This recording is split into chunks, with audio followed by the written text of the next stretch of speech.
ஷெரு தலைக்கு குளிக்கலாமா? என்னது? நாளைக்கா? இன்னைக்குதான். நாளைக்கு இல்ல, இன்னைக்குதான். நேத்து கேட்டா இன்னைக்கு சொன்ன நாளைக்குன்னு, இன்னைக்கு கேட்டா நாளைக்குன்னு சொல்றியா? இன்னைக்குதான். நாளைக்கு இல்ல, இப்போதான்.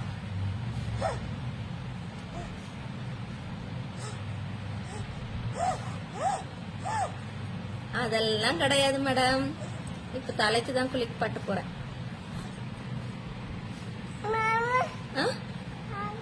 என்னது? சிண்ட்ரலாக்கா? சிண்ட்ரலாக்கு நேத்து குளிப்பாட்டிட்டேன். இன்னைக்குதான் உனக்கு. உனக்கு இன்னைக்கு தலை குத்துறேன். ஏய் தலைக்குழி.